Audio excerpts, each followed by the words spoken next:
You are listening to High School 510, where sports is the lane, comedy is the pilot, and the sweet Jeeba is our jet fuel. Please sit back and enjoy the ride. Well, I'm gonna tell you this. It also go out to Harley Davidson. I need some kind of, I need someone who ever worked at Harley Davidson to go ahead, read some of the old charters from the South during the time of Jim Crow and put it on there. I don't want a black person buying a Harley Davidson unless they sign a waiver. They will only put their shit on the highway and not drive through a fucking city. Because these fools stop at every fucking light and just start rapping. And if I had the job I want, I might switch it up and just go after Harley Davidson, black Harley Davidson owners with the silencer. We can find Liam Neeson and Dr. Umar Johnson. I'll get Liam Neeson, Dr. Umar Johnson, and I'll pay those Nigerians without a check though, unlike your boy Smollett, and put them out there and say, "This is who you take out." Put a rope around their neck.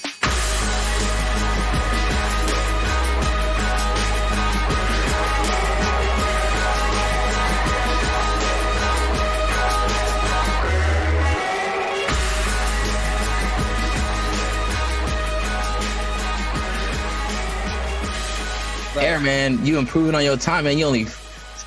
I'll give you 5 minutes today. It does say 2:06. It took 3 minutes because the shit wasn't. I had to re-download. You texted me that at 1:55 though, so I was like, oh man, he about to be here on time. I was trying to be on time, but it took for some reason it deinstalled Zoom and I had to reinstall. I don't know what happened. Sounds like you need to upgrade the Windows, man. Sounds like you need to upgrade the Windows.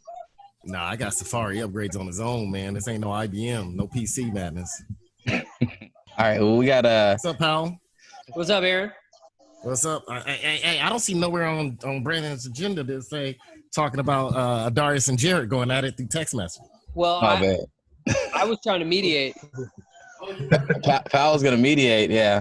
Well, the funny thing is, I had bigger fish to fry with Adarius. I had something else going on.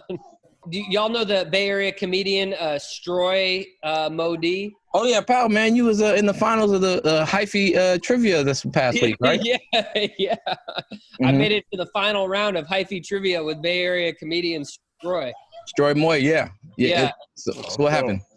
And apparently, Adarius was on a conference call with a designer at Jordan Brand and Zion Williamson, they're working on like Zion's Jordan kind of imagery and gear. And they wanted to tap in with somebody in New Orleans who could do some, kind of like either research or have some ideas about the culture or something that they could use. And I kept ignoring Zion Williamson and Adarius's call because I was on hyphy trivia with Stroy Boy. Oh, it's so bad, man. You messed that up, bro. Dude, he called me. He was like, bro, what were you doing last night? Like me and Zion Williamson were trying to call you. And I was like, dude, I was in like the third bonus round of hyphy trivia. Like he didn't text you and say, hey, pick up the phone. Me and Zion Williamson are trying to call you. No, that's what I would do. Right. He texts everything else. He texts everything else. Aaron, you gonna start wearing a do-rag? I'm gonna keep it growing and see what it look like. I'm like I really don't care. I'm just interested to know is how fast my hair can grow. And I remember what it looked like before I cut it, all my curls off. I want to know what it looked like with the curls growing in and not having hair in spots. So this is my last shave. I'm going to grow my hair out and try to get my ponytail back. You going to get a ponytail so you can ride around in a Suzuki? Oh, Arizona, they still driving Suzukis. No, I'm going to get one of them 85 Jeeps with the box headlights. Put the box in the back seat and make the Jeep unusable. Put the speaker box in the back. Where no one can sit in the back seat because you had a big Nobody sit in the back seat, a big ass speaker box playing LL Cool J all day. Well, let's start the show. Pal, you've been the one that's furthest since last being on. Can I get a letter from you, pal? Let me get M. M. Okay. M. Mangoes. Masquerading. Marvelously. Meticulously. Mysteriously. Mandingo parties. Mandingo parties. Welcome, ladies and gentlemen. You are listening to the High Score 510 podcast. We might change the name because somebody's upset about that. So we'll see. It might just be called the No Pork podcast or something like that. Whatever works. Aside from that, you can catch us on Instagram, YouTube, and the Twitter, and at highscore510.com. Engage with us there, or you can email the show at highscore510.fans@gmail.com. Aside from that, we are here with... This is AG3, Aaron Grayson III, also known as AG3. I'm losing my mind. Coming at you straight like Jerry Rice under quarantine, growing his hair out. Well, a very, very heavy rotation tonight. We had a very Darrison, but let's go ahead, Terrace chasing those for the bet to have the pet. I played that one for you before. That's the one where the girl basically had like a mini stroke while she was on the news. Yeah.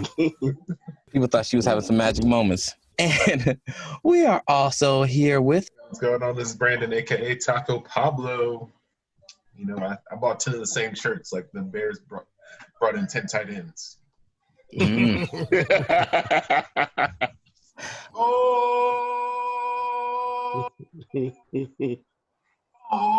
Everybody was kung fu fighting. Oh, say, can you see the rockets? Oh. He made up for it, though, didn't he? He made up for it. He'll make it up to you. Man, who was laughing harder? The players listening to Carl Lewis trying to sing the anthem, or Fergie trying to sing it? Yeah, the Fergie one was bad. Fergie was bad. Yeah, you could just see Draymond Green. He couldn't hold it. Yep. A couple of them putting their shirt over their mouth. Just like, yeah, Steph Curry and Draymond Green had me rolling. The Fergie one was bad because she was trying to do too much. Carl Lewis was just awful. She was trying to make the anthem sexy. She was trying to bring. She was trying to Marilyn Monroe the anthem. I heard that actually the original female singer in Black Eyed Peas was a black lady, and the label swapped her out for Fergie. Well, no, they didn't have one. They didn't have one, and they would use different people. Oh. And like the last woman they used was who was it, Peadro? Check it out. They have a Vivo. They have a story on that about her. She was from Buffalo. And I forget her name. Her name is escaping me, but she was from Buffalo, and she actually didn't want to, like they was asking her to do different things. She didn't want to really sell out. It's on YouTube. You Google it. I think I saw a story. headline or something. Yeah. That's her whole funny. story's on YouTube. You can check it out. Her name escapes me, but she was on the Joints and Jams. Yeah, she's on the Joints and Jam. But the thing that people forget about is that Fergie, I mean, that those fools became sellouts anyway after they sold their own music out. Right. They were on the verge of doing it anyway. They were selling out big time. You listen to the first album and then compare it to all the other albums. You'd be like, what the hell happened? Yeah. Mm-hmm. Mm-hmm. All right, and we are also here with... This is Lito P. Marinara with Too Much Sauce, coming from the 504 all the way live. And, you can just call me Mr. Bella Noches, because if you can't go to Bella Noches, I mean, where can you go? You can't go to Bella Noche. Do it. Fuck them up. Do it. That's from the Attica movie that came on HBO, one of the first HBO movies I ever seen. Against the Wall with my boy Clarence Thomas III. That's who that was. Do it. Get him, do it. All right, pal, let me give you a better one. Let's see if we got a better one right here. Hit me with the Bella Noches. I got a Bella Noches one. I ain't got that one, bro. Dude, I was trying to throw you an alley-oop for that. Oh, I wish you had sent me the link. Jared ain't got no ups. He can't catch no loops. You guys get all bounce passes. All bounce passes. Back in my prime. The head slap was for two purposes. One was to give myself an initial head start on the pass rush. In other words, an extra step. Because anytime you go upside a man's head or a woman, then they have a tendency to blink their eyes or close their eyes, and that was all I needed. Brandon, is that true? Going against D linemen, if they slap you in the head, did you have a tendency to flinch your eyes? You know, they made rules for people like that. Yeah. They had to. People in the head. Just keep going. Brandon got a mic. Brandon, where'd you get that mic from? Jared dropped it off, man. Man, did you sanitize it before you brought it in the house? Yeah, man. Obviously. He probably took that. He probably took that mic to Hood Slam brand to make sure it's clean. Took it in the bathroom. Took it in the bathroom at Hood Slam. I was doing toilet bowl confessionals at Hood Slam. All right, and we are also here with. It's your friendly captain, Captain PeeFunk, 510 high score podcast truck driver. I deliver all the goods for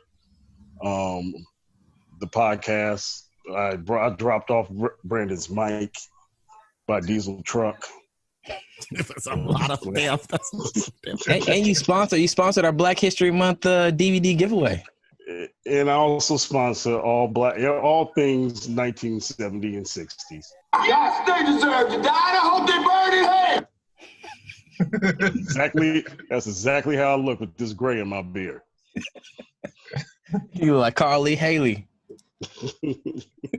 all y'all look younger than me, including Aaron with his George Jefferson. You definitely look younger than him trying to hook up your computer right now. I was telling Peadro, Aaron turns into a 75-year-old grandpa when you try and explain to him how the new apps work. Come on, you talking to me? Peadro, the one that on Call of Duty, don't know. Wait, how do I duck? Y'all remind me of the two old Muppets sometimes when y'all be talking about shit. Those two old dudes who riding shit but don't know what the fuck's going on in the new age of world. All right. Yeah. Or y'all could be like in that terrible movie Life when Eddie Murphy and Martin Lawrence escape prison. They trying to figure out what's going on at New York. That terrible movie Life. Yeah, we'll be more depressing than Martin Lawrence if it was me and Peadro. We'll end up at a Crenshaw High track meet or something and just like, man, I waited my whole life for this. I waited my whole life for that. And y'all got diabetes. The diabetes. Yeah. Sitting there with diabetes at a high school baseball game. We ain't making it to 80 or 90, whatever it was. We died a long time ago. You're gonna be one of them faded pictures as they was getting older. Yeah, I was gonna say one of them be faded and the other one will be on some kind of machines hooked up and laying in a bed, handcuffed to a bed. Yeah, we should make a reboot of Life though. We do a remake with you and Peadro though. That'd be funny. That's a project to work on. All right, and my name is Jared, aka DJartt, with 2 T's for a double dose of that tink tink. The D is silent, so it's just Jart. I would rather play with 10 people and just get penalized all the way until we got to do something else, rather than play with 11 when I know that right now that person is not sold out to be a part of this team. It is more about them than it is about the team. Cannot play with them, cannot win with them, cannot coach with them, can't do it. I want winners. I want winners. Let's do this. I don't know if that was a subtle shot at Adarius, but that was not me.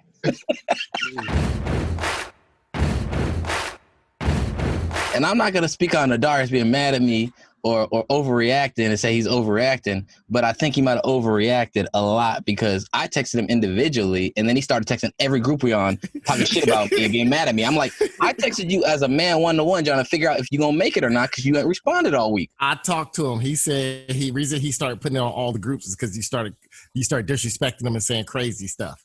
He wanted us to know how crazy he was talking. And then I told him, I said, look, man, right now, I think you're right because I tried to call Jared. He ain't called me back, pick up nothing. Man, I didn't see him playing video games. Well, I said he dodging. So I do want to hear how. I mean, I know how crazy Jared can talk, so I want to know. I need some quotes here. Oh, nothing. No, here. I'll just real quick. I said, Adarius, are you gonna make it on Sunday? If not, it's all good. Or if not, just let me know and I'll plan accordingly. That's it.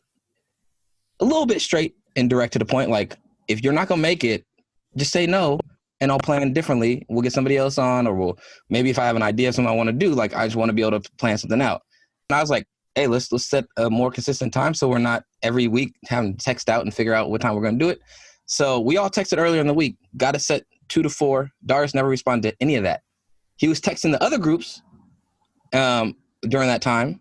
And so it was like one of those things where it's like, hey, man, you texting the other groups, but we're texting you right now and you're not responding whether or not you can do Sunday 2 to 4. Or you can't even say like, maybe not. I got to figure it out with the fam first or with my job.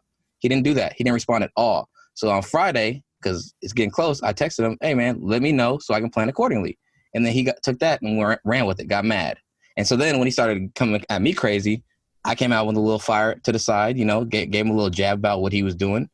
I said, you was texting Mike and Powell's conspiracy theory line about the Rona. That's what he said. That's what he said. And I was like, but you didn't, like, during the same time we were texting trying to figure out this time, you didn't respond. I was like, hey, bro, I'm just trying to figure out, you going to be here or not? And then he over here getting even more mad, talking about all kinds of other shit. And I'm like, bro, it's not about that. It's about you just being consistent with your time, with your text. Just text back. That's all I need. And if you don't have the time to do it, just say I can't do it. That's fine. Early in the week, I was like, sounds good, Brandon. What about you, Aaron and Adarius? What works for you guys? Being super nice and cordial about it. Aaron responded within an hour, being like, I can do 2 to 4. I'm not doing it after 8 p.m. Darius didn't respond. I was being like, Aaron, Adarius, hey guys, what do you guys want to do? How will it work for you? And Adarius like, fuck that shit. I didn't respond to that. So then when I come at him like, Adarius, tell me what you can do. Otherwise, I'll move on. That kind of mode, that's when Adarius responds. See, I thought that's the only way to get him to respond. It's the only way to get him to respond. And the only way you need to respond, he's going to respond where he starts just going crazy. I didn't have the context of any other text streams. So I only just saw Adarius write the super long text. So I text Aaron. I was like, so it's really hard for me to tell when Adarius is being serious or being funny. And it's the same thing with Jarrett. I don't know how serious he's taking the conversation sometimes. Sounds like I don't know if you're gonna find out on Sunday if they're serious or not. And what did I tell you? I told you Darius is probably being funny with a lot of truth behind it and upset too. Some emotion behind it. And Jarrett's just pushing his buttons. Y'all already pushed because the whole Corona debate with me and Mike, got that thread all in their feelings. So you added that drama in. I got Mike trying to post old pictures and mediate. Me and Mike got to work trying to mediate because we were like, we can't have 2 warring parties on this thread. No, Darius like everybody needs to take the vaccine right now. I talked to Adarius. It was a great conversation. It was a good conversation. He let me know where he was coming from. He was, I think, because all I saw was just Adarius said, take me off. He told Jarrett, streamline some of these texts, right? And then all of a sudden, Adarius sent us the text of Jarrett. And I was like, then he told me, no, we have this private stream. And I told him, just streamline some of these conversations. Don't go crazy, Jarrett. And he said, then you started coming at him all crazy. I texted him one-on-one. I didn't text him on no stream. I texted Adarius Bell one-on-one. There was nobody else on that stream to talk to him and figure out if he was coming on and what time worked for him. I said, just let me know. If not, I'll plan accordingly. That's it. Is that too much? Oh, here he goes. Here we go right here. Here we go right here. Good. There you go. Yes. Here we go right here. Good. You must have been texting him as we was doing this. Nah, no, ain't responded. Ain't talked to him. What were you doing that was so busy you couldn't pick up the phone for 5 man, minutes? I was cleaning out my mama's garage. Oh, okay, that makes sense. Probably full of your shit. He was probably losing in the first rounds of the hyphy trivia challenge. That's what happened. Hey, and when you get done cleaning up your mom's garage, don't bring no more beds over to this motherfucking house. Why you talking about me? That was Ed Negro Hill. I've gotten 3 beds for people since I moved here. Motherfuckers is dropping off beds like this is West Oakland in the early 90s, late 90s. Aaron, let me drop this off at your house. That's a nice headboard. That's what I say. Peadro will bring that whole bed with the headboard and then walk out with the fucking headboard. Man, you got that Daishiki Jones bed headboards, baby. Hey, that's the headboard. That headboard used to be called the Baby Maker, I heard. There's a famous New Orleans bounce song called "Hands on the Headboard." It's for all those. Anyway, I'll leave it. At my favorite New Orleans bounce song is "Monkey on the Stick." Hey, yeah, that's a classic. That's a classic. Magnolia Hi-Fi right there. Yeah, my favorite one is "Back That Ass Up" by Juvenile. Come on, that was when it started getting popular. I'm talking about before the pop days, yeah. For the pop days, Hey, Adarius, man, you turn on your mic in the video. You coming on, Adarius? He left a little message in chat for you, Jarrett. Adarius says, Jared licks nuts like every day. Is that a Slick Tay line? Yeah, it is. It is. That's I don't know if the High Score 510 podcast is familiar with the Enix track, but Enix licks nuts like every day. Shout out sponsorship. All right, well, whenever Adarius pops in, he can chime in, Adarius, or you could just text things that you want to text in. That's fine. But otherwise, let's get into some news topics, guys. Let's get into some news topics. Sports. The Florida governor defends his decision to classify the WWE as an essential business. They came out a little over a week ago and classified WWE as an essential business or essential service, and is going to allow them to start recording events down in Florida. On top of that, Florida Department of Business and Professional Regulations Secretary Halsey Bashirs tweeted out at the UFC that they could host events in Florida amidst the coronavirus pandemic. She tweeted, "Why go to an island? Florida is your huckleberry. At Florida DBPR will get you your fighter's license and will make it work," Bashirs tweeted. "Then remember," she says, end quote, "then remember us when all the cool kids want to date you again, that Florida tried to help out when nobody else would."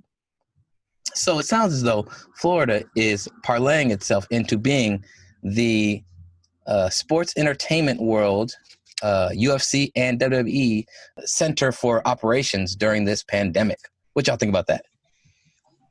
Somebody needs to do it, and Florida, as usual, steps up once again. I think. I think it's good for the UFC. Like I told y'all last week, I think they're one of the few sports that can actually manage it and like not have 50,000 people get infected. Same thing with golf, though, too. Like, I mean, a lot of states are starting to let golf play. But yeah, I'm glad it's happening. I'm not sure about this whole WWE thing, but I mean, it seems to be working out fine. What makes you believe UFC can handle it? Well, they got about the decision making power of 3 Florida men wrestling alligators. It's possible because really there's only 3 people in the ring. I understand that. I think you're just looking from the fighter point of view. But can you trust any of those fools to make the right decision outside the ring? Well, that's what everybody outside the ring is for, right? Your trainers and everybody. Nobody wants to get it. They ain't making the right decision either. See, I would say like some of the other sports, these fools got more money. They got bigger houses. They can train in their house. Some of them, the ones that got paid already. But UFC, I'm like, these guys, they're going to bring in people to spar. They're going to have their trainers there. They're going to bring in all kind of people. It's going to look like an Orange County beach. No, but it's really more like that. Like in porn, they gotta get tested every 28 days. Like, you can get tested. I don't trust UFC to get tested every 20. I could trust the other industries to get tested, not UFC. And Aaron's like, trust me, I trust that. I definitely trust UFC over the WWE though. Yes, I agree. But they got all the steroids in WWE, so their bodies is like strong, and they got all the antibodies on steroids, so they can fight off the COVIDs. No, that sounds like they're going to mutate the COVID. The COVID come out. It's going to come back to rip. It's going to be looking like Hulk Hogan of germs. COVID is going to form his whole human being from all that wrestling and sweat they swapping around. The steroids mixed in. All that vitamin C. But they be the COVIDs. They're gonna be the COVIDs with the tiny packages though. They're gonna be buffed though, with hairy backs too, and pimples on their backs. They're looking like Barry Bonds back in the early 2000s. That's what I want to know is all the wrestlers who wrestled and did steroids. Very few of them ever showed signs of having obscene acne on their back. So I want to know, what was their magic cure for that to keep them looking glossy and shiny? Because they back apricot scrub. Well, as you noticed, right? Like later on, during like the Attitude Era in WCW, they would start wearing regular clothes. Everybody wear a jacket and like wear just regular T-shirts. They act like they just came from the street. Like that's the boys. They start wearing shirts. Yeah, I agree. They started wearing. They didn't wear the Stone Cold black trunks. Everybody had like pants, like leotard, or whatever. But you had like Triple H. Triple H was definitely had to be roiding, bro. He's got way too big, way too fast to not be roiding, and he was always nothing on, clean back. I don't know, man. You gotta go back to the tape. You also gotta remember things weren't in HD. It was standard definition. Well, I don't know. I don't know. They may have been on that new stuff. You know, they were using wasn't a couple of those guys name brought up in Balco? Wasn't a couple of them wrestling guys brought up in that? I think they were brought up when the grand jury happened. A couple of people came out, but I don't think no one really cared because it was wrestling. There were definitely like a bunch of wrestlers that did it. Well, I got some. Hey, fellas, I got some steroid cream here. They gave my wife because she got this mole on her back that bothers her. That's why I'm looking for a younger woman. And I thought about using it to go. I thought about using it so I can go to the gym and lift weights again. Rub it on your calf muscles while you do them leg lifts. When you do the backwards leg lifts, the one where you land on your stomach and then you lifting your legs up to your back, your butt. Well, Powell, what do you think about Florida opening up, labeling WWE as an essential service and allowing, inviting UFC to come down and host events down there and all that? I mean, Jared, you've talked about it. This is way more about politics than it is about health, and this is just the newest manifestation of it. And it would make sense, right? I mean, it's like we all tolerate American imperialism because of bread and circus, right? They give us our sports, our entertainment, and then we just go along with whatever the government does. So it makes sense to me that they would really try to push to open sports back up so we can go back to being entertained. Because the right wingers somehow think that they want to go back to like being paycheck to paycheck and broke, and that's if they want to do that. I don't know, but it doesn't seem like liberation to me. But they talk like that. Hey, pal, you sound a lot like my brother. My brother. No, he don't. My name, Conspiracy Brother. How like the white man wants to keep us? That's not a conspiracy. That's not a conspiracy. There's power players within the American elite.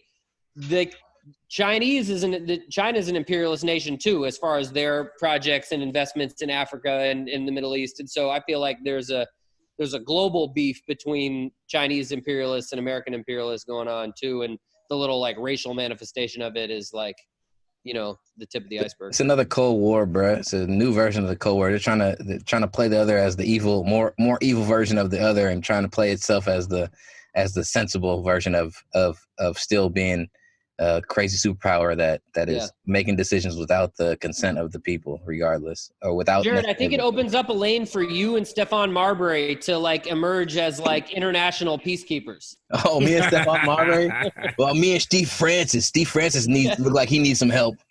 They don't love Steve Francis, but they love in China Stephon Marbury. They love Stephon Marbury. No, he is an investor in one of the factories that's making the masks.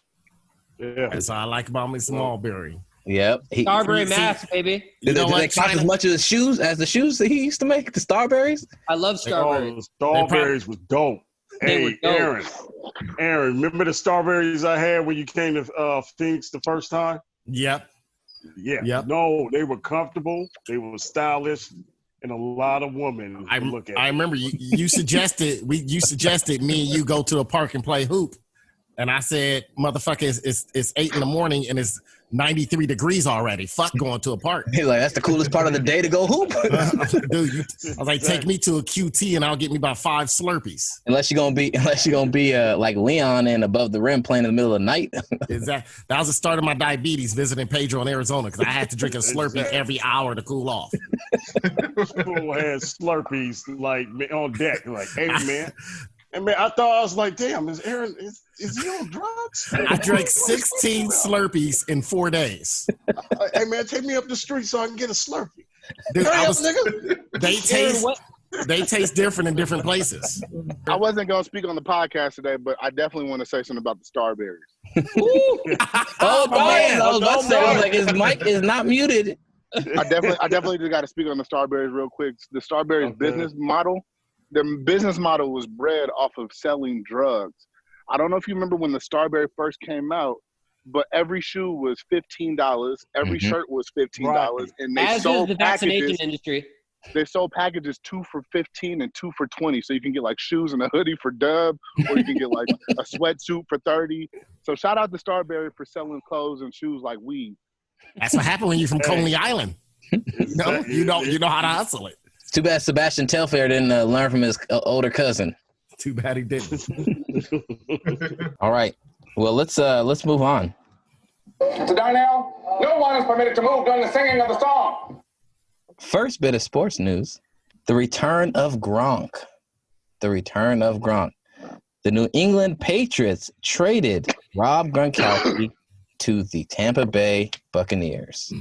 What did they get? A 4th round pick, I believe. Was it? Yeah, something crappy. 4th or 5th. Yeah, a 4th round pick.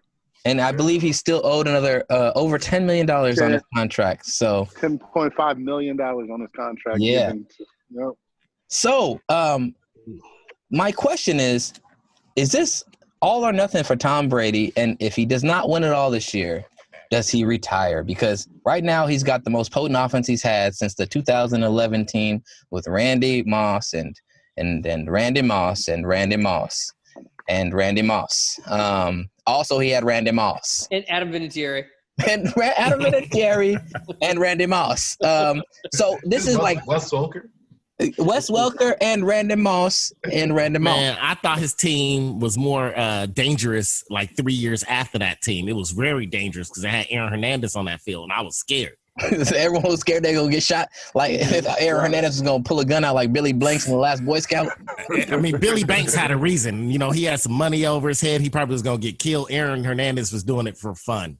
Yeah. But yeah, so my question is, so Rob Gronkowski now is on the Tampa Bay Buccaneers. Tom Brady has Mike Evans. He has Godwin, 2 dynamic receivers, big body receivers who can high point the ball. He now has OJ Howard and Rob Gronkowski as his tight ends. He's got 4 dynamic weapons to throw the ball to. A head coach that knows how to scheme open and run high-octane offenses.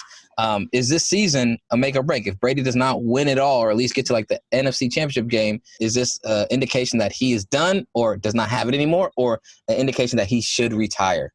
I'll let Brandon, you start. It all comes down to who they're going to put on defense, man. I don't care who's going to throw the ball to. They can't score 60 points a game.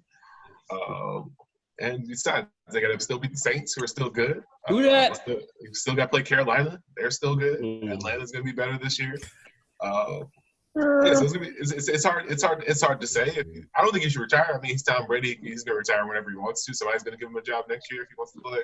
Yeah, I think it all comes down to who they're going to put on defense. They got all these people to throw the ball to, and I don't know who's going to really be blocking for him, because I don't know if you've seen any Tampa Bay Buccaneers games last year, but Jameis Winston a lot.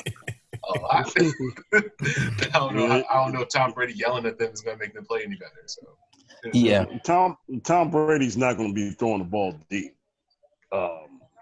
He probably got 5 good deep balls in him a game.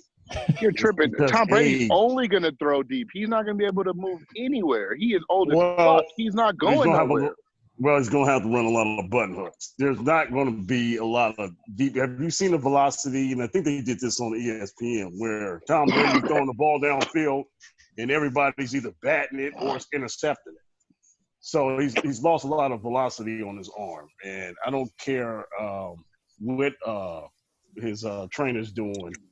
He's not going to give him no strength in his arm. That's that cream you got. He put that cream you got on his arm. He might be able to do it. This Fluoxetinoid. Go ahead and give me a magic moment for that, because I don't know how to pronounce that. On his elbow, maybe he can get the ball to some of them guys, but they're gonna have to run a lot of fades, and they're not gonna use the whole field. With those receivers, he gonna get it down far enough, man. They got Well, that's what I'm saying. You're gonna run fades. Mike Evans, Goodwin. You run fades, you'll be all right. If you run them old school. Remember when Cincinnati came up with that offensive coordinator? It may have been what was it, John or Jay Gruden that came up with the back shoulder throw, or the lobs. Remember what was? I think it was Eli Manning. It was not Eli Manning. Not Eli Manning. Eli Manning discovered it on accident. Aaron Rodgers was throwing those back shoulder throws. Aaron Rodgers was throwing them. No, that's all he threw. What's his name? Jeff Blake, right? The quarterback for Cincinnati. Yeah, his weak ass. Yeah, he was throwing them high fades. That's what Tom Brady's gonna have to do. Give the guy a chance. Yeah, he's gonna do back shoulder throws and slants all day long.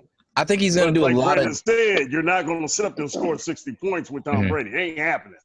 I think they're going to do a lot of jump balls. He's got big receivers that high point the ball. Chris Godwin is a receiver who plays the ball in the air at the high point well. Mike Evans is 6'5", big body. And then you got two big athletic tight ends who can play above who's guarding them. So I think Simpson Mayo's gone. OJ Howard, where'd he go? OJ Simpson Howard. He's still there, but he's on a trade block. He wanted to be on the trade block. He's going to Chicago. No, they're not. Yeah, Chicago draft. We'll get into the draft in a minute. No, the thing is, like, if anything, he should know that he's gonna eat in that offense. He's not gonna get traded. They're not gonna trade him, especially first round pick. He was in the doghouse all last year. And, he was injured too. But hold on. But he played 14 games. Yeah, Bruce Arians ain't gonna. He tells you how he feels about you, and he already said he don't feel good about him. But you got the talent. You have him for 5 years because you have the 5th-year option if he turns it around. So they're not gonna cut bait unless they're getting a good talent or some kind of good compensation in draft picks for him, which they could have done this weekend. They didn't do it. So I think they're gonna use him. Tom Brady needs 2 tight ends. You saw how Cameron Brate had more catches than OJ Howard and didn't start last year. You saw less games. You saw how gross the offense was for Tom Brady, how hard it was for him when he stopped having a legit tight end and 2 legit tight ends. You know what I'm saying? Right now, they got 3 legit tight ends, to be honest. Cameron Brate is all right. Cameron Brate had more. OJ Howard's one of those dudes that got the body, the talent, and just haven't put the shit together. And Bruce Arians, who knows talent, says I don't think he's going to put it together. The other thing is, what Brandon said was about them being able to score enough points based upon their defense. I heard Jameis Winston threw like 30 interceptions last year, and that defense kept him in almost every game, even with the amount of turnovers they had last year where they were put in bad positions, where they almost won 8 games last year. I think they were 7-9 or something like that. They were on the doorstep of making the playoffs up until the last couple of weeks because they were in a lot of games, and Jameis Winston threw 30 interceptions. So I think this is, for me, I think it's make or break. If Tom Brady don't do it this year, it's pretty much not going to happen at all. He needs to get ready to retire. Take the paychecks if he wants to take the paychecks. That's fine. But he's about to – he has everything in place set up for him this year to be as successful as he's ever been. I personally agree with Brandon and actually agree with Jared, unfortunately. I think it's a hybrid of both things. I think what's going to happen is, I think Brandon, you're absolutely right. I think it's going to come down to their defense and what they can produce. But I also disagree. I think they're going to have a lot of 41-point games. I mean, they're going to have a lot of, mid-40s, probably, he's going to maximize on his receivers, and the NFL will be confused on how to read all of those fucking different receivers shooting off, firing off. Yeah. They'll be a little confused, and Tom Brady can handle that shit. What he can't handle is getting to week 9 or 10 and getting fucked up that much, and I think that's where it's going to really, really make or break him. It's going to be week 10. I think he's going to come out of the gate and surprise the fuck out of people. And I think their defense, if they can really hold up, there's going to be a lot of 40, 30-point game, really high 40 games on both sides. And I think it's going to come down to the defense until about week 10. And that's when you can see what his body can really do as a 41-year-old. It's going to be more like Jimmy G. He's going to come out banging. Like right when it's time to run, he's going to do his thing. Then he's going to tail off a little bit. So I think it's going to just be fatigue and his age. So just watch out until week 10. If I'm wrong, we'll find out pretty early. But week 10 is when it's going to kind of change up. Who will have a better year, Breeze or Brady? Because they're both kind of. Brady, get the fuck out of here. Brady's got more weapons. Dude, y'all tripping. Look at Breeze. Get out of here. Look at the championships, y'all. I hate when no. I'm just going by stats. I'm not saying who's going to have the better wins, this and that. Stats, I think Breeze is a stat. Or who's going to, Breeze going to look better. Breeze probably might throw another 5,000 yards, all off of medium range passes. What indicator do we have that Brady is slowing down? Last year, we have the indication Brady's slowing down. But I think that was a part of like who he had. Like he really only had 2 receivers, like 1 receiver in his stats, a mediocre running back. When some of his best stats is when we had guys running slants out of the back. What was that? Sorry, something played on the. I'm setting up something for later, and it started. I thought that was my old lady yelling in the background.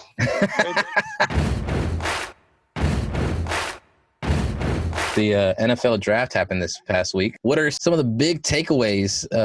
Let's go around and say big takeaway and maybe big surprise from the NFL draft that you saw this weekend. So I guess we can start with Brandon. I know Brandon can always come ready to go, so I'll let Brandon set the table. No, like my big thing is like I'm always interested in seeing how good teams decide to try to get better. Like you had a bunch of teams who were good last year, right? You had the Ravens, you had the Packers, you had the Chiefs, you had a bunch of teams who were really close to getting to the Super Bowl, winning the Super Bowl, and like how do they approach the draft to either get better, right? So you had like teams like the Packers who decided that we're going to try to stay pat and like really trying to build towards the future, getting Jordan Love. You have the Ravens who are just doubling down on what they're trying to do. They got another running back. They got their interior defensive lineman. Like they're really trying to double down on what they already do and try to excel that way. Just because they got the money to they don't have to pay their quarterback just yet. You had teams like the Chiefs who were just like, all right, cool. Like we don't really need anything. We're just gonna get a bunch of luxury things. All right, cool. Who can replace Tyreek Hill when he gets hurt this year or whatever? Who can play behind Kelsey or whatever? So that was my big takeaway. Just try to see who's like which route people are gonna go to.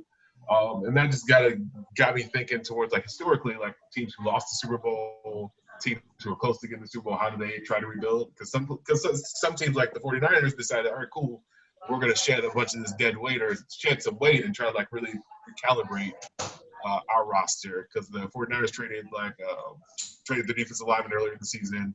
They got rid of Brady, I don't know how to say his name. They traded away Goodwin.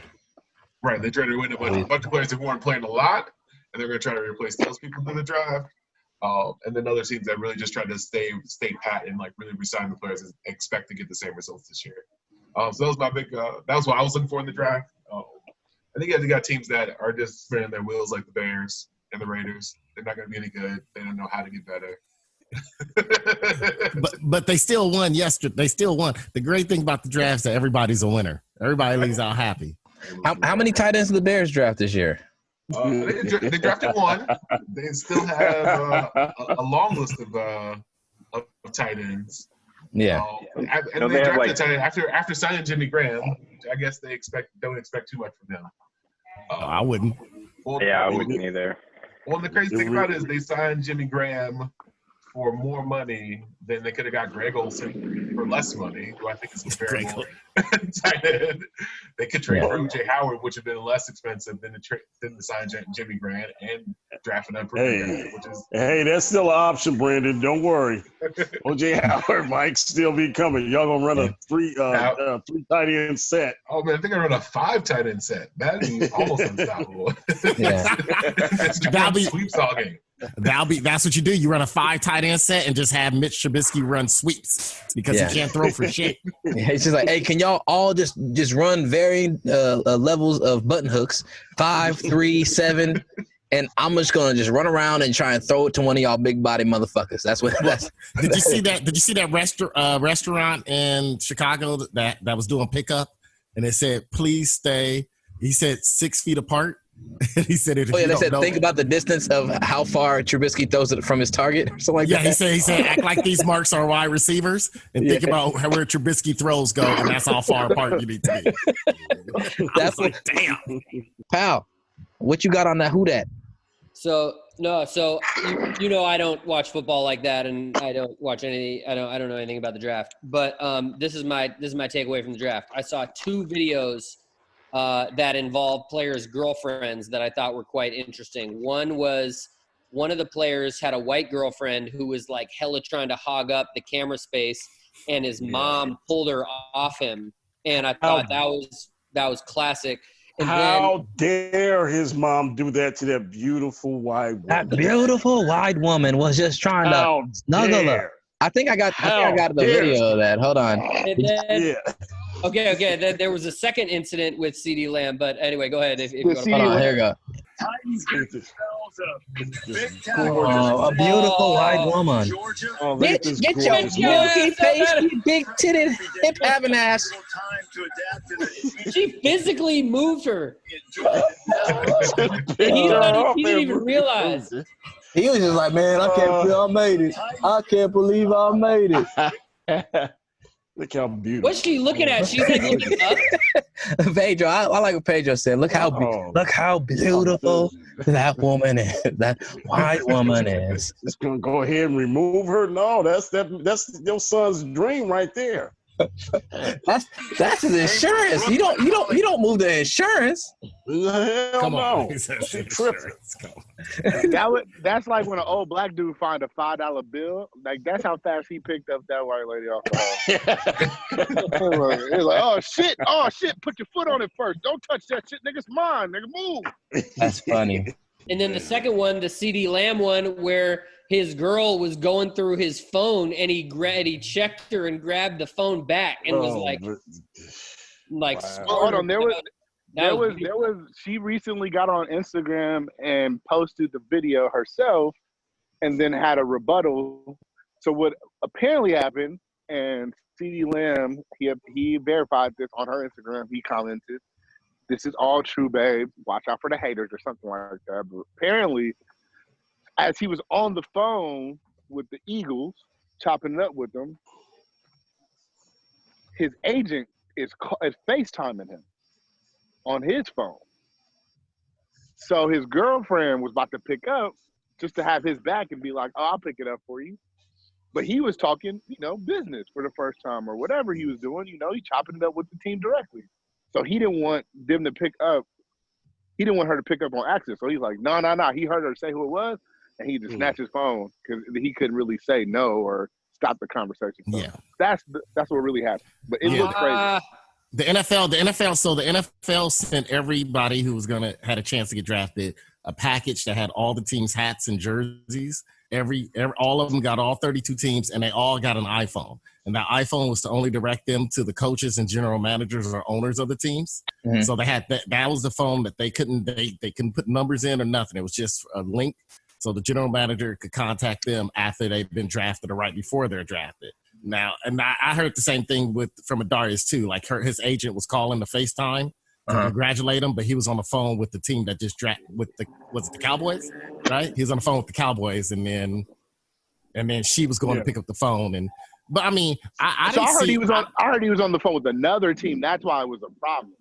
I heard that happened before he got drafted. Well, I tell you this. This one thing. You never try to pick up a black man phone. No, but my phone, man, ain't nobody looked at my phone. I remember one time I did pass my phone off to some woman at Jerry House. Remember that at that brunch, Brandon? And remember I was showing her a picture, and Brandon was shocked. I saw the look in his face like, did he just hand somebody his phone? Especially that phone. She hit the wrong button. Oh yeah. Aaron was looking. He was like, you don't know what kind of screenshots Aaron is taking, because I seen some screenshots of things. I was trying to get her interested in what was on that picture I was showing her. I was worried that she might swipe. Yeah, don't swipe left or right. There's rules of getting one of Aaron's devices handed to you. You got to sanitize that bitch before you touch it. But look, it goes back in time. You never touch a black man's radio. Now we got cell phones. You don't touch your cell phones. Pal, I know you. I got a jet here. You got a jet out. So, Pal, any last words you want to say before you jet out? Man, it's a pleasure linking with all of you guys. I feel like. Happy Ramadan, Pal. Happy Ramadan, man. That's right. Yeah, I'm in day 3 here, so I'm a little depleted.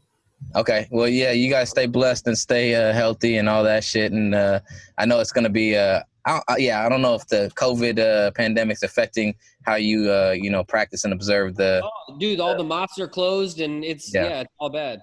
So, well, I hope you all stay healthy and stay blessed out there, and we'll tap in with you another time soon. All right, Palito. Sounds good, y'all. All right, pal. Thanks. Peace.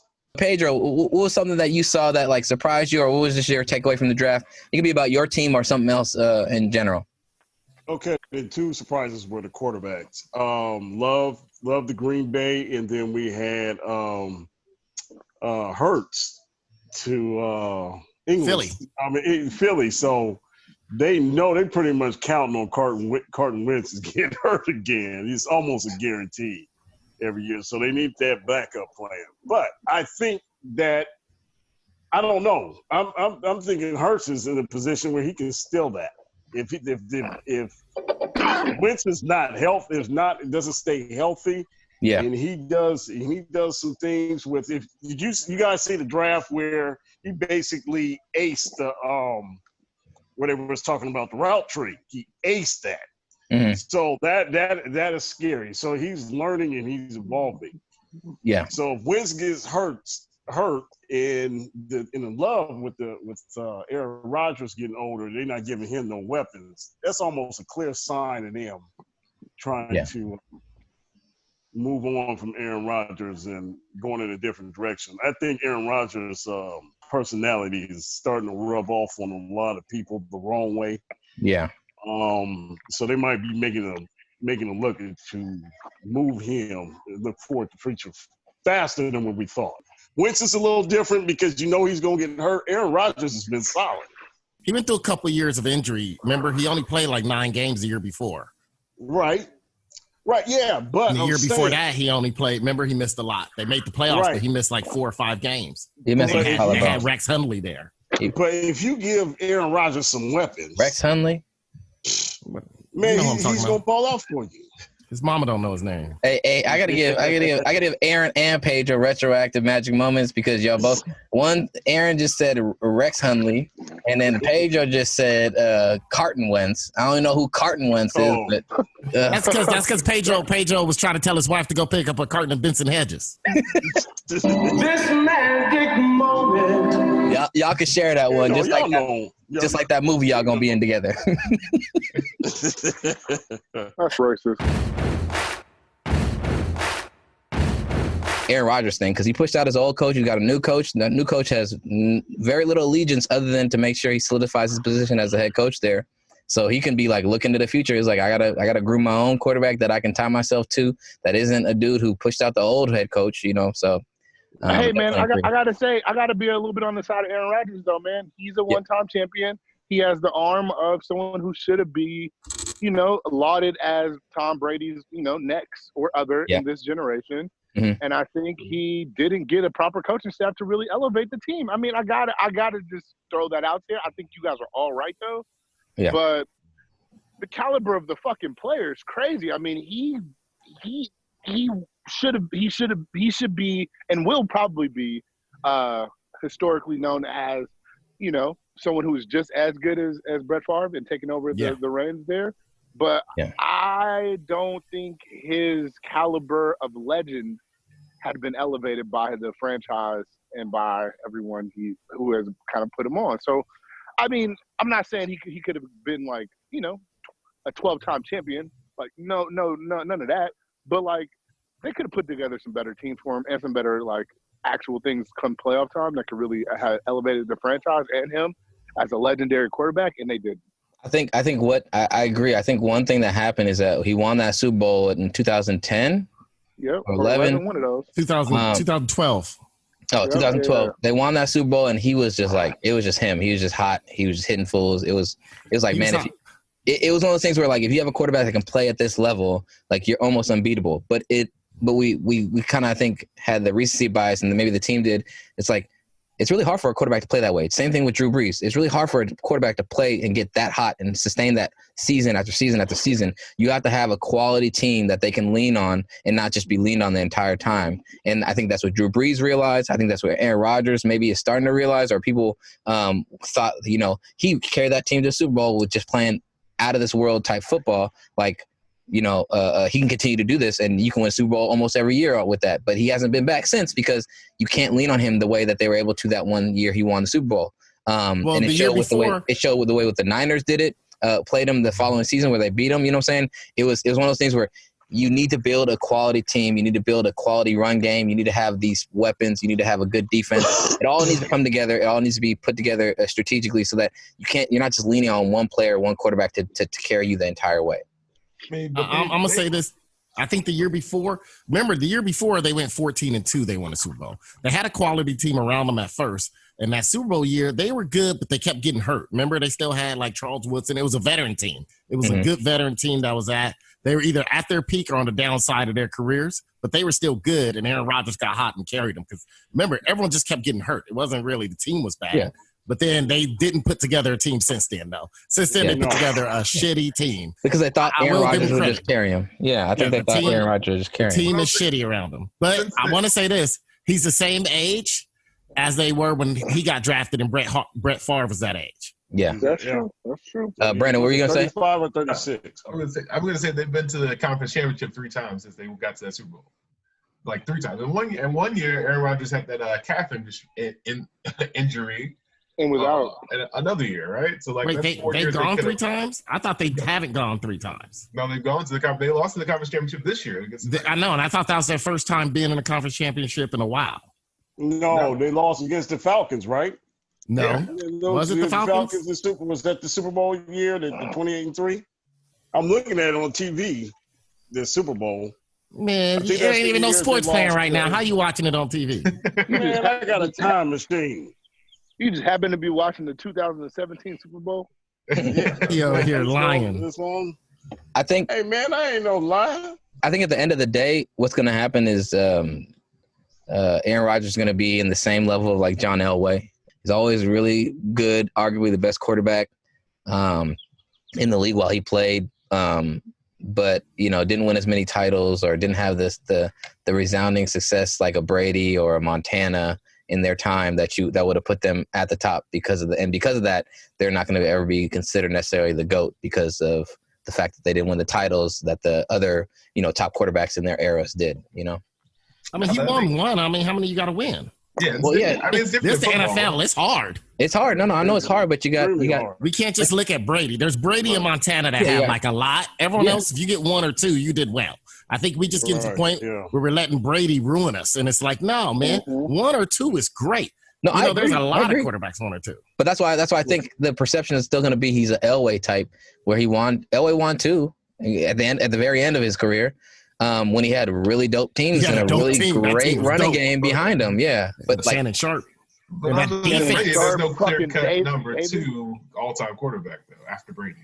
There's no clear-cut number 2. I don't think Brady's the number 1. I don't even think Brady's number 1 GOAT. I kind of, when you talk about Tom Brady, he's had a lot of advantages and edges on the side. He always knew what the defense was doing because he had the plays.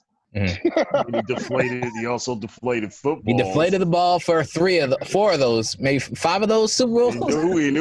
He knew how you practice. He knew how the defense practice. It's like, oh, they're running this set, they sending this many, so I'm gonna throw it to this side. Yeah. Unlike basketball, though, like there's like 10 guys, 10 quarterbacks that could be number 1, right? Like there's the Manning, there's the Montana, there's the Bradshaw. Whoever you want to name, like whoever you like that's could be the number 1 guy for you. But like it's different than basketball or in baseball where there's like very hard statistics or like, oh, you playing 1 to 5. So I think Aaron Rodgers could be like a top tier all-time quarterback, even if he only had 1 championship. Because I mean, there's guys like Jim Kelly and Dan Marino, like they're elite players that might not win a championship because like it's my really nigga Doug Flutie never gets the props. Come on, man. Jake the Snake Plumber. Tight. Time out. Doug Flutie was really salty. Y'all better chill. I agree. Doug Flutie was salty. I mean, again, it's exactly what you're speaking to, Brandon. Like, there's just these quarterbacks who will go down in history as like mediocre legends almost because of exactly what you're saying. Right. Yeah. But then, like, I mean, I think it's only good to compare them against people they played against, right? Because, like, I would say Russell Wilson over Aaron Rodgers, right? But I would still say I mean, there's another list of quarterbacks, right? Whoa. Hold on. You take I don't know about that one. This past year. Look at this past year. Look at last year. If you're talking about now? Yeah, I'm talking about right now. Both of them drafted at the same time. You taking Russell Wilson? It's the same thing. Yeah, man. No, I'm taking Aaron Rodgers. I'm taking Aaron. Not today, not tomorrow. I wouldn't take him tomorrow. Not tomorrow. Yeah, I would take Russell Wilson down. I'm just saying. I thought you were talking about. Oh, you taking them at even point in their careers of age, like they're both. Russell Wilson won the Super Bowl his second year. Aaron Rodgers probably meant more and had more of an impact, but Russell Wilson had an impact to win the game. If Aaron Rodgers had that Legion of Boom defense, there's only 2, but that's like saying you know what you sound like? You sound like my boy from Inglewood, Paul Pierce, who said, "Man, if I had Shaq or LeBron, I'll be sitting on 5 or 6 titles, 7." I'm just saying, if he had that, that's kind of true though. I think that Aaron Rodgers was a much more proficient passer from start to from. He's the a start much more when he became a persistent starter. stat getter. That's what I feel like. He's a much more persistent stat getter. His stats look great. His Russell stats Wilson, look great. Russell Wilson has that it factor of, and Russell knowing how to Wilson make wins plays. big games that he's not supposed to win. Aaron Rodgers could win you a lot of games, but he don't win the games that you want him to step up and win. He don't beat the Niners ever. He don't beat whenever the Niners are semi-good, he can't beat them. He don't beat the Patriots. Every year he played the Patriots, he played like shit, and then afterwards he's kissing Brady's ass and Belichick's ass, talking about how great they are, great of a team they are. He's a great player, great stat getter, but he doesn't win the games that you want him to step up and win. He did it in that Super Bowl, but last I checked, Brady wasn't on the other side of the field. I agree with that, Aaron. Actually, he's in the Doug Flutie boat for me. You know what? I would say athletically, you have to go with Russell Wilson. If it's the smarts of the game, you have to go with Aaron Rodgers. Only 2 quarterbacks have over a 100 career quarterback rating. Do you know who they are? And they are Russell Wilson and Aaron Rodgers. And Russell Wilson surprises you. He has over 100 career. We're really picking over apples and apples. And Russell Wilson adds a different level of morale than Aaron Rodgers, and so that adds to my team's value. Yeah, no, that's a good Russell point. Wilson woman ain't a bitch. That's a good point.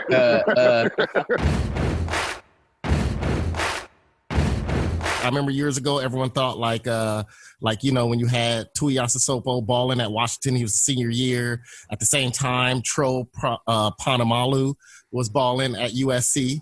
Wait, who? And you know who it is. And Junior Seau was out making hits. Who was it? Aaron, who was it? You can't ask me to repeat it for a match moment. Troy Polamalu. I don't know, man. You can't even, bruh. You said the last name correct, which should be harder because it's Islander. You got the simple ass Western American 1-syllable name wrong. What was it? What is it? You called him Troy Polamalu. I was like, nigga. What's his name?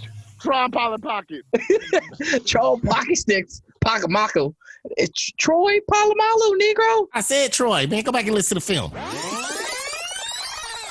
At the same time, Tro Ponamalu. Hey, one of them Samoans from Carson. You said Tron Polamalu. One of them Samoans from Carson or Banning High School, went to Banning High School. So you had him, you had Jimmy, you had Junior Seau out there balling, and everybody looked out and you're like, hey, man, we got a Samoan invasion, right? What got me with this draft is, just like what I told Brandon 3 years ago when he said the NFL's in trouble, concussions and all that. And I said, as long as 2 things happen, as long as people are poor in this country, people still going to play football. And the second thing, as long as we got them second-generation Nigerians, we going to have a football squad. The Nigerians took over that draft, man. It was all of them being drafted, man. They dominated. I'm happy they're here. I'm happy they're here. So many Al-Bukus and Al-Jokus. I heard the Nigerians walking up. That is the fighters who used to fight naked. And they can play as long as they balling. They balling. Oh my God. And my second thing I noticed, this was probably, and the draft was successful. Over 55 million people watched the draft, which is crazy. Yeah. Here's another thing that was crazy about it. It was the most depressing draft ever. Everybody getting drafted had either oh man, this person lost his little sister, died. This person, mama died from cancer when he first went off to college. Every draft pick, and one of them lost his dad, and like a week later, his brother got struck by lightning and died. I'm like, dude. I think that the dude from Penn State, the D lineman, Yerba Mate. How did his dad die? They said, shout out. His dad died he fell out of a boat when he was like 1 year old. His dad jumped in to save him and drowned while trying to save him. And then he said his older brother, when he was 12 years old, went out to play baseball or something like that and got struck by lightning and died. This was the craziest one. I remember it's funny because we had a text group going that DJartt was in. DJartt didn't respond until we were like towards the end of the first round. All of a sudden, DJartt said, I've only been on for 3 picks and all these fools' family dead. And I'm like, DJartt, you ain't even heard the earlier stories. I mean, one of the pops slipped on gravel and got hit by a car. And I'm like, wait, he was 39? I was like, and then Tim, I give it up. Dave said it best. He had to be drunk. Because I'm like, yeah, at 45, 49, you slip on some gravel, it might be hard for you to get back up. Yeah. At 39, you slip on some gravel, you could dodge a truck a little bit. You could at least roll out the way. I mean, it was just crazy shit. I was just like, do anybody got a family? And it wasn't even the norm. You know, back in the day, you always heard about a player here and there who brother got shot. He was mixed up in gangs or drugs or something. Yeah, it wasn't even that. It was just like random crazy shit. It was like from this city, you know, played this in high school, you know what I'm saying, has this record at Oklahoma or wherever college they went to. Also, father died of congenital heart failure. It was crazy. You had one of them, even the one who dad committed suicide, it wasn't even like the dad fault. Yeah. Like, remember they changed like his medicine? Yeah. Oh, Jordan Love. They said it changed his heart, his heart medication. Yeah, blood pressure medicine. And it messed up his mind, and he ended up killing himself. Dude, it was bad. Like T. Higgins, the first pick of the second round, it was like mama went through battled drug addiction for 16 years, like the last little bullet note. I was shocked when one of them said mom survived breast cancer. I was like, this is a win. This is a win. Mom is right next to him. She survived. She the only one. The rest of them all dead. Dude, it was bad. It was like people holding up pictures of pops. I'm like, all right, here we go now. What happened to his pop? I've never seen a draft like this. Little sister just, they woke up. She was dead in bed. What the fuck? She was 2 years old. God, man, this is depressing. That shit just continued. There was the one that it was like, I think it was the running back, J.K. Dobbins from Ohio State, and one of his teammates got drafted in the first round. And they, like, because, you know, he's potentially a first round pick, you know, they did this more in-depth story on him. And they talked about how he helped out one of his teammates who lost his mother when he went off to college because he had dealt with a similar, you know, loss. And they went into the story. He's like, yeah, you know, I grew up and, you know, my dad, you know, he was a great athlete. He won a state title playing football for this high school, blah, blah. But then, you know, after school, you know, kind of fell with the wrong crowd. And they had pictures of him with his dad as like a kid, young kid, baby. And he's like, he fell with the wrong crowd and started getting, you know, got caught up with the wrong crowd and went to prison, you know. And, you know, that's the last time, you know, the sad thing is that's the last time I remember seeing him was in prison, because in prison he died. Now, they didn't say how he died in prison. They just said he died. He's like, he just died in prison. And they're like, so yeah, like my daddy who fell in the wrong crowd, you know, went to prison, died in prison. You know, I went through a similar battle, you know, so I'm going to help out mentor my teammate whose mama died of cancer, you know what I'm saying, his freshman year of college. I was like, they just really trying to, you know, tie things together. Every sweet story has something crazy. That one player who's in the first round with the 2 last names, it's like, yeah. So he went ahead and honored his stepdad, who his mom remarried when his dad went to prison, who he ain't never seen, who he wanted to honor both his dads, and his other dad been in prison since he was 1. I was like, he don't know him then. I honor one of them then at that point. And then it was from just LSU, right? Yeah, that was a kid from LSU. It was just they crazy. Did that during the championship game. He had to do the 2 last names. Yeah, but it was just crazy. So many just like blurbs on people's death, family members' death, and I was like, this is conspiracy brother in me was like, they're just trying to reassign or, you know, reaffirm this whole everyone's dying. Death is everywhere. People keep dying. It's depressing. Be sad while we're in this pandemic locked away at home. Your boy Ruggs. They were like, yeah, your boy Ruggs holds up to number 3. And he does hold up 3 every time he scores a touchdown. And I just thought, well, maybe that was maybe his mama or somebody or his dad, or he's the 3rd, right? It was like, nah, he holds up to 3 because his best friend in high school, they did everything together. They also played on the basketball team. They had a game, and Ruggs got sick and couldn't ride in the car with them. He was in some car accident and died. Like, man, his boy was supposed to have a scholarship somewhere. I like how we laugh. I like how we laughing at all this death. Look at that, Jared, Brad, and Aaron just smiling. Everybody dead. It was unbelievable, Peadro. It was crazy. Like it was like a Tyler Perry movie for real. Yeah, it's come on, that's exactly Medea at the draft. It's like we don't need to know what they're good at or what they bring to the table. We just need to know what's their deepest, darkest pain in their life experience. That's exactly what it was. Except for the white dudes, all the white offensive linemen I saw got drafted. Their whole nuclear family was there. It'd be like, oh man, he also plays baseball. Except for the ones that was half black. He could have been a pitcher. He could have gone to the league as a pitcher. Yeah, but there was a couple offensive linemen that was half white, half black, and the dad wasn't there. Yeah. They was just conspiracy brother. Oh,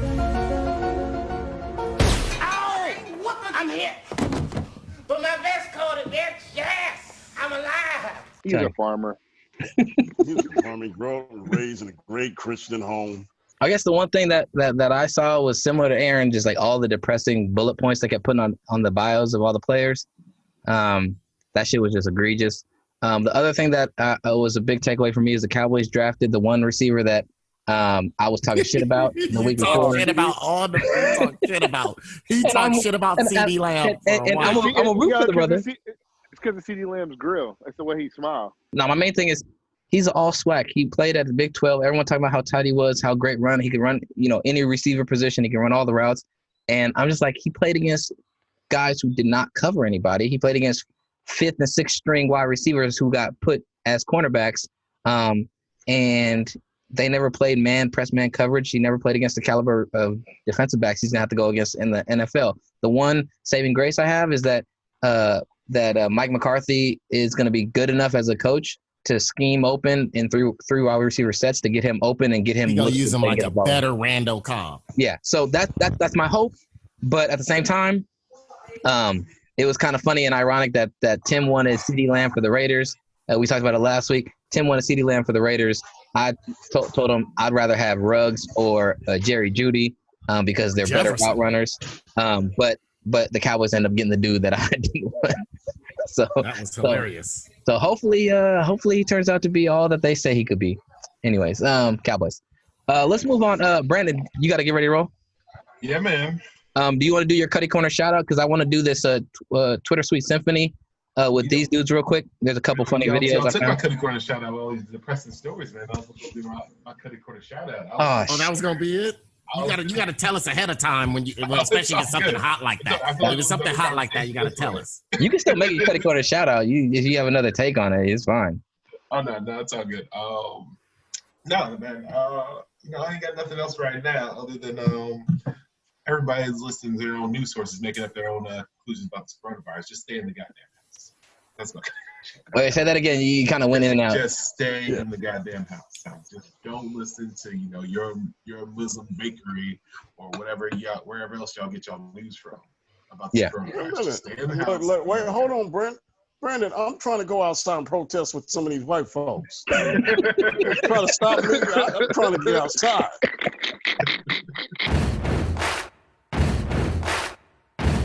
Cuddy Corner shout-outs. Cuddy Corner shout-outs is our segment where you get the floor to yourself to complain, vent, talk about something that's upsetting you, or you can give a positive shout-out about something that is going well. So Cuddy Corner shout-outs. Cuddy Corner shout-outs. It's time. We're burning now. Lord, if you let it help. So cold and bleeding now. I'm in for it, man. Gonna let you down. He had sex with my mama. We're broken people now. I just said I need a backyard. All right, Aaron, do you have a Cuddy Corner shout out? My problem is this. Since I've been home in this quarantine, I've discovered something. And I discovered this. And I'm proud of my black people, love my black people, but I discovered this, that when white people buy Harley Davidsons, they go out, they drive in like nice towns, and they go see scenic routes, right? They get their Harleys, they get on with their bikes and friends. They find a highway, and they go out to Novato.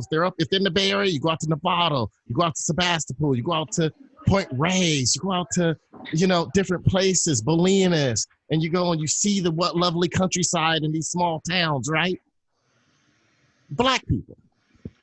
When these niggas get a Harley Davidson, they decide to put the biggest fucking speakers on it, and then they don't go nowhere, and it's a loud fucking bike. And they say, hey, you know what? I'm going to go and drive this shit in the middle of people's neighborhoods all fucking day so they can hear the music I'm playing. It's bad enough my bike gonna drive everybody dog fucking crazy, but I'm going to rev the shit while the radio's louder than my revving too. And I'm just going to keep doing it and keep doing it. I want everybody to see me. Now, when I was in 1994, my old roommate, Travis, was in Love Ford vehicles. He was very American as can be back then. That was before he became a raving socialist. He told me, Aaron, you hear that sound? Ain't no sound in the world like it. Harley Davidson. That's God's way of taking out the trash. So my Cuddy Corner shout out go out to God.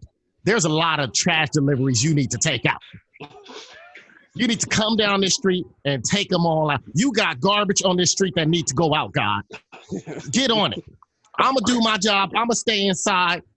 Just take out the trash. You take out your trash, I'll take out mine. Please start taking out your trash. Just put it out there. This is like Aaron's 5th time having got us his Cuddy Corner shout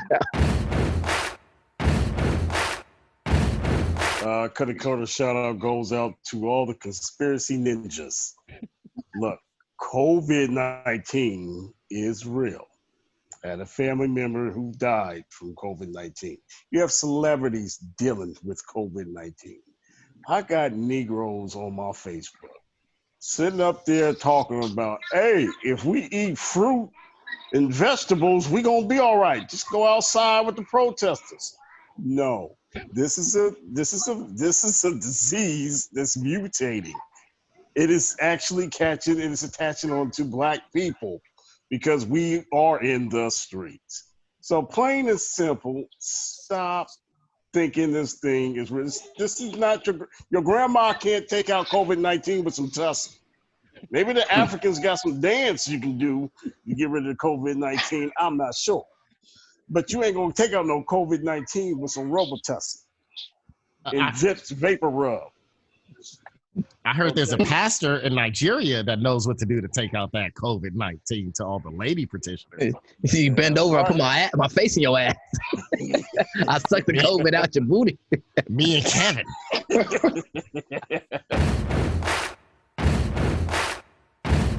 My Cuddy Corner shout is going to be a little different this week. This is directed to Jared, only Jared. You've gotten a lot of terrible Cuddy Corner shout outs. I just want to let you know this one goes out to you specifically and only you. Jared, listen, this is going to be something different. I'm going to offer a truce, a peace truce. I'm going to say, listen, Jared, we should be at peace. And these are the terms that I want you to be my friend and under which capacity. You got to respect my vision and my creativity. You know I am the originator of the podcast. If we talk about scheduling the podcast, you cannot blame me for not being involved because you've only offered one day as a solution. And 4, if you do all of these things, it'll be all good. So if I ask for them now and in front of everybody on the podcast, at least you know, at least we have a truce. We all good. You can still run as the chief editor. I'm the nigga who owns it. So you can't tell me things like making plans for yourself because they're my plans too, nigga. But most importantly, I will say this, it's the truth because I want to give you a fair chance before you get completely fucked up, Jared. And so I have been contemplating fucking you up in a very, very severe way the next time I see you. And I said, at least listen. The least I can do is start at a clean slate, Jared, in front of people who will witness this, who understand it. I love Jared, so I can't really throw his friendship in the trash like most of the friends I want to do, like God should be doing for Aaron's block.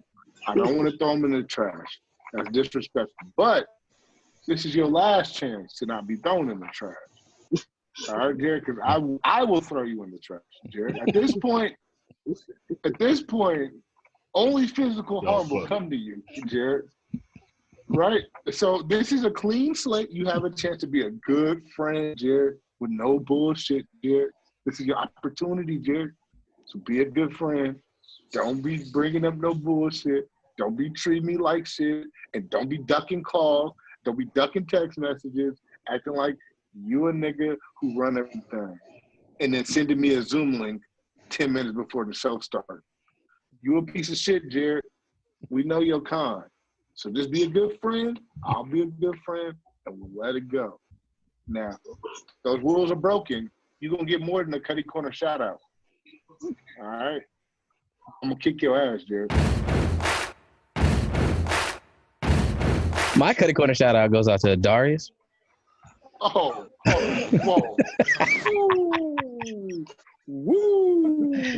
My Cuddy Corner shout out goes out to Adarius. Oh, I had to unmute for that. For not. Let me run it back. Oh, let me run it back. Oh, I'm running it back. Hold on. It's my turn. For this nigga, no, he's not. For not texting back and then getting mad at me when I just, I knew how to get a rise out of Adarius. So I texted him in a direct way that was gonna say, hey, I need your attention so I can just know what's going on. And then getting Adarius upset to where instead of responding to me, he responded to the majority of the text streams that we are on.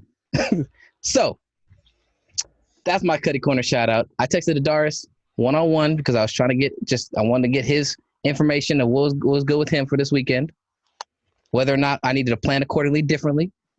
Adarius then did not respond to only response I got back to my text when I texted him one-on-one was, you a bitch nigga.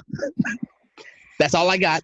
But then I got a bunch of texts on other text streams with other people talking shit, being mad, and voicing his discontent with certain things and going on, which I respect if he feels those ways and he doesn't feel like his respect. But for not responding back to me on that text and going to all the other text streams, that's my Cuddy Corner shout out. All I was trying to do was get you just to respond so I could just know for sure whether you was gonna be able to make it at what time.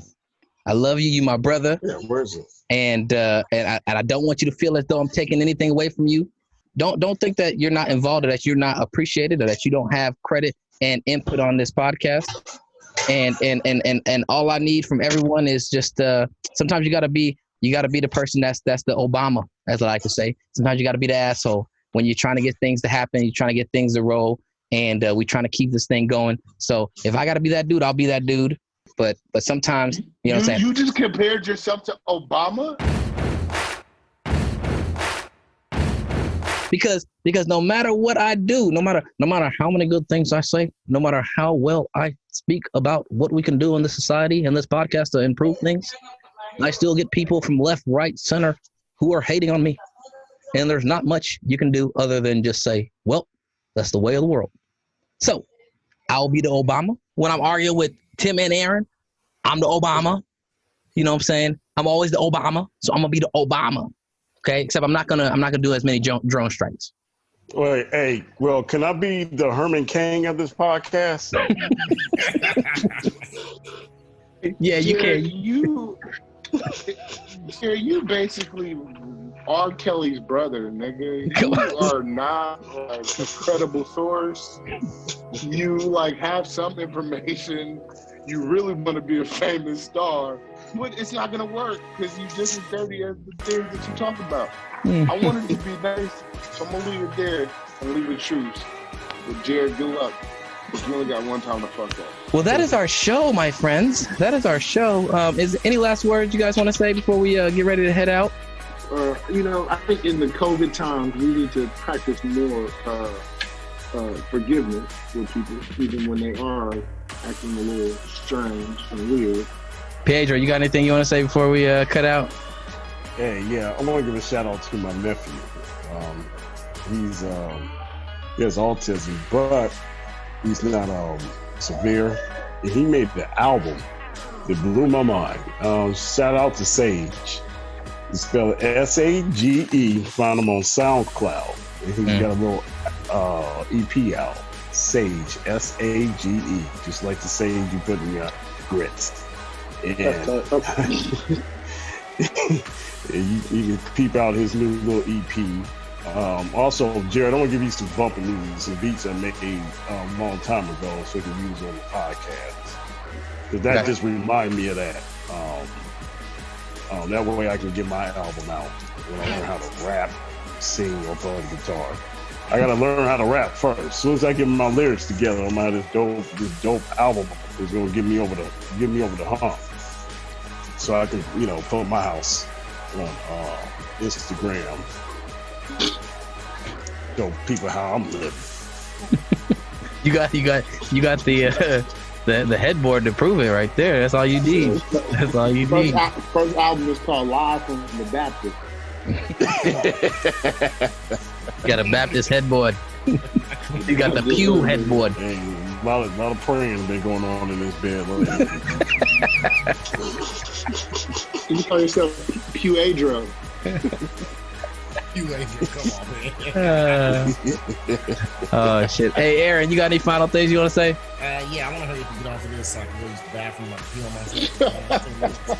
myself. His diabetes is acting up. We got to get off, Jared. Acting up, and I'm wearing this hot ass King's jersey. All right, y'all. Well, thank you for listening to our show. Tap in with us, and we will leave you with this Diabetes sponsorship. Shut up, sponsorship. Oh, I got one more video, I think. I got one more video. Hurry up, because I got to use the bathroom. Hurry up. Here we go.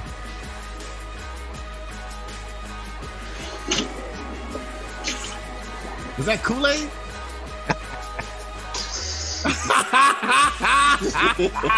hey, we had a friend, Billy. Remember Billy's sister, Peadro? Yeah, Creola. Creola made her Kool-Aid with that much sugar, Jared.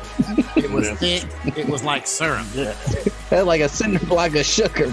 Dude, that's how Creola made her Kool-Aid. Just like that.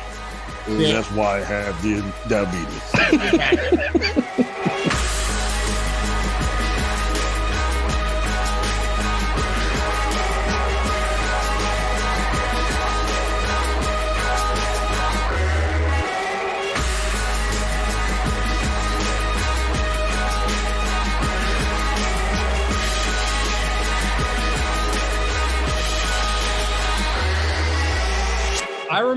I remember there was a cat from Berkeley High named Lincoln Rideout who used to rock the all Starberry fit. Dude, I thought when you said a cat from Berkeley High, I just knew you were gonna say Jarrett Sanders. Oh no! I would never make that mistake. If you and Adarius, if it would have just been me, Brandon, and Jarrett on this, and Peadro on this podcast, Jarrett would have probably said, "Oh, he talking about me," with that story. Yeah, Jarrett, you didn't have no Starberry tracksuit. I didn't go to Jarrett Berkeley High never either. went to no Berkeley High. I just hung out at the downtown Berkeley YMCA. That's all. And I'm not gonna lie, I was talking to someone this in like the last week, and they told me, they're like, yeah, they asked me, did I know somebody who went to Berkeley High with him? And I was like, nah, like, and they're like, well, I just thought they know him. I thought you would know him through Jarrett. that's it. No lie. That's what was said. I thought you would know him through Jarrett. I was like, Jarrett never went to Berkeley High, dude. I don't know why people keep thinking I went to Berkeley High, man. I wonder why too. Darius, do you know why people think? Bobby Gordon and Luke Brecky Miser. I don't even give a fuck no more. That's the people who told me, and they're credible people. Wait, Bobby Gordon and who's the other person? Luke Brecky Miser. Luke Brecky Miser. I need to write this down. Hold on, Darius. I don't know who Luke Brecky Miser is.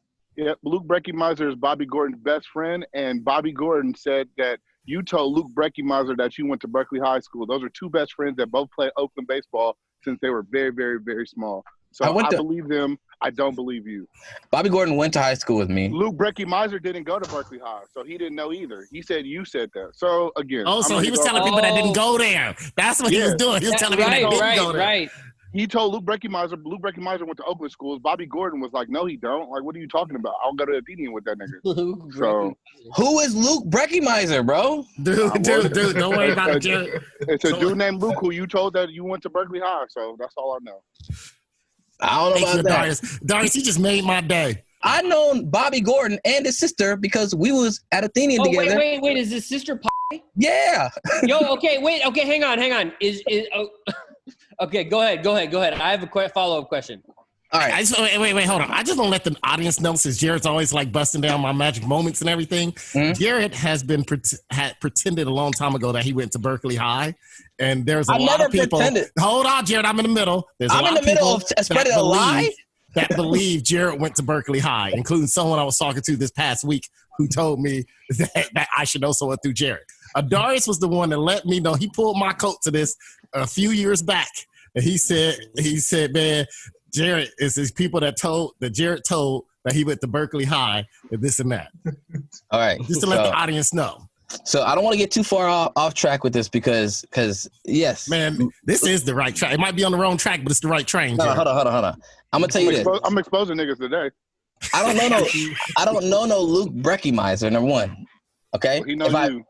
He know you from the Y. He know you from the YMCA. He know me from the YMCA. Tight. I don't remember that fool. But Luke Brecky Miser knows Bobby Gordon. Bobby Gordon Pal, you know his sister. We're the same year. I know his sister, his older sister. He used to give me rides home because we played on the baseball together for a couple of seasons. So I don't understand why he would think it's all adding up. It's all adding up. That does not add up. That Bobby, makes no sense. No, it's adding up to me, man. It's adding up to me, Adarius. This is looking like quantum mechanics. That's how well it's adding up. All Jared wanted to know was who told me. I don't need to argue the facts on how I got it. I'm just telling you who told me. For years, all you said was give me a name, and now you gave him a name. I gave you both names, Bobby Gordon and Luke Brecky Miser. Just go fact check now, Jared. Do your own search. I Googled you. Pal, what was your question? I remember her being pretty fly back in the day and wanted to know if that's still the case. I haven't seen her in what was her name? What? Gordon. Her sister too was cute too. They're both cute. Gordon. Wait, so you're validating my first assertion? Oh, she was pretty fly. But yeah, she was cool. She was super cool. Her sister, and then Bobby was cool. Cat, and their dad was pretty funny dude. They have a funny story. They have a funny story. Star. Yeah, he did adult films back in the day apparently. back in the day, and they who is that? I think they wrote a book. Somebody wrote a book about it, or. Yeah, Bobby Gordon wrote a book about it. See, I actually know facts, Jared. That's the difference between one of them wrote a book. I knew one of them Bobby Gordon wrote a book about his dad being a porn star called My Father the Porn Star, and it was a memoir on his dad's journey of a porn star and how he was a kid and his dad was like just leaving the industry and was still editing porn next to his baby crib. Yeah. So who's the mom then? Because that's probably how Polly got so fly. Yeah, he probably got a porn star mama, maybe. Yeah. And then in chapter 7, in between talking about various porn scenes, Jared's assertion of Berkeley High. I met this really cool dude who had who was going through some things with his girlfriend while I was catching to him, and he had 5 home runs hit off him in 1 inning. Exactly. He was a transfer student from Berkeley High. Sounds right. Sounds accurate.